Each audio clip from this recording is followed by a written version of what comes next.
Hello and welcome to my first installment lesson on chords. How to construct chords, and I'll explain a little bit on what chords are, and I'll show you how this applies to the bass.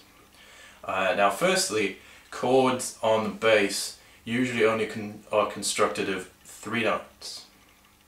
For example,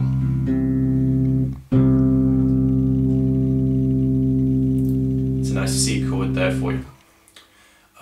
Some chords can be constructed of more than 3 notes. For example, it's a nice kind of suspended major 7th chord with some harmonics, and that's another way that chords can be achieved, through harmonics. But for now, what we're going to do is we're going to stick with the basics of how chords are constructed, and I'll give you a few basic examples. Now, to begin with, let's think of the 2 kinds of chords that can be constructed. There are hundreds of different types of chords, but for a basic lesson there are 2 types. There are the major chords, for example the C major that I played for you, which has a sort of happy sort of sound to it. They're major chords.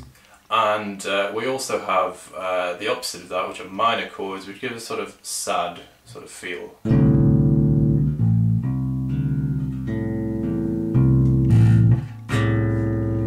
That's an A minor chord there.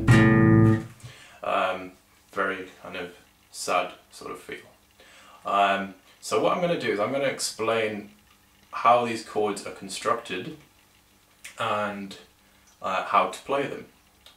Now, first of all, if you don't know any of your scales, I advise that you learn that before you attempt to understand how chords are constructed and etc., because I will be using scales. And it's pretty much, that is all it is. Chords are constructed from the notes in the relative scale, and obviously you can go outside of the scale to create weird sounding chords, such as there's a couple of diminished chords there for you to give that evil sort of feel. Okay, so let's start off with the C major chord. Now, the C major obviously involves the C major scale.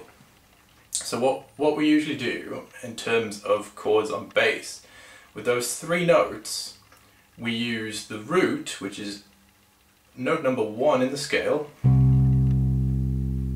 and we use the 3rd, in this case the major 3rd because it's a major scale, 1, 2, 3, which is an E there, 2nd fret on the D string, and all we do is simply that.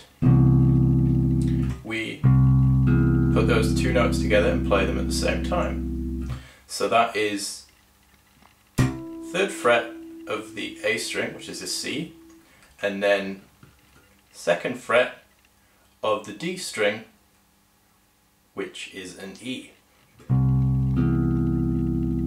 And now the last note that we use in terms of creating chords is usually the 5th.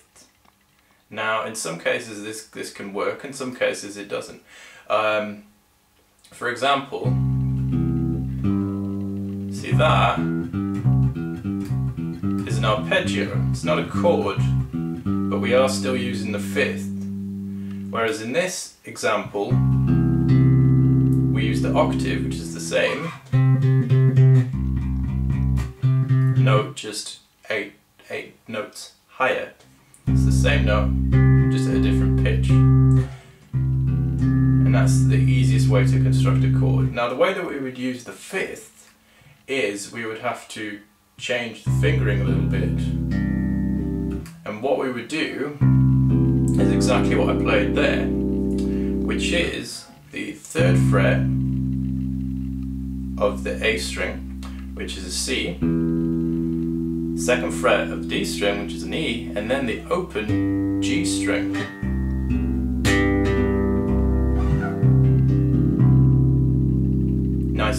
major chord there. And that is basically it for basic chords. All you need to know is you need to know your scales, and you need to know your intervals, the names of the intervals. 1, 2, 3, 4, 5, 5, 4, 3, 2, 1. Very, very easy. And that's all they are, they're just numbers.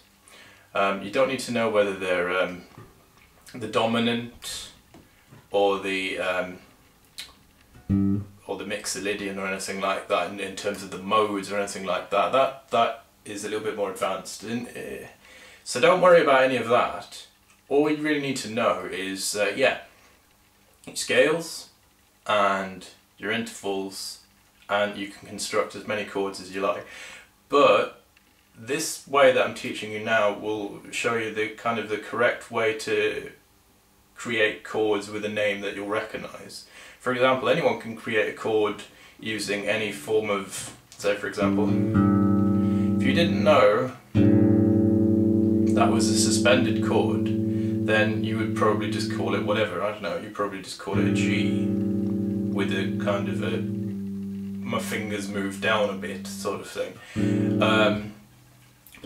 So don't worry about that.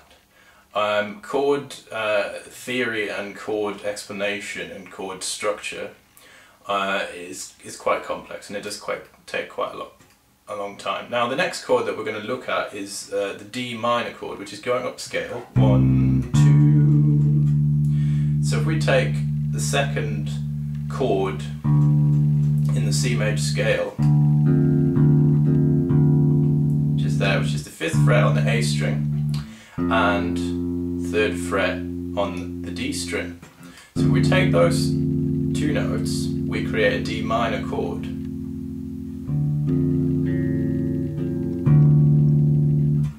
And that can be played with either your 4th and your 2nd finger, or your 3rd and your 1st finger. And you can add in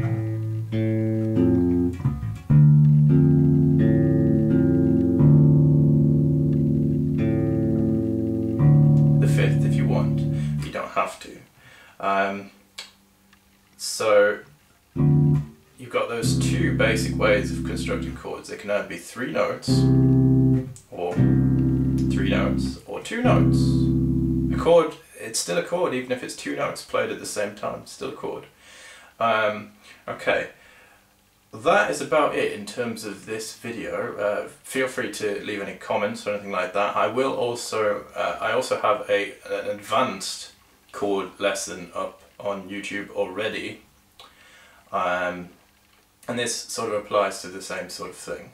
So I hope this helps, and yeah, any comments or things that you'd like me to go over in more detail, or any more lessons you would like me to do, feel free to drop me a line. Okay, thanks very much.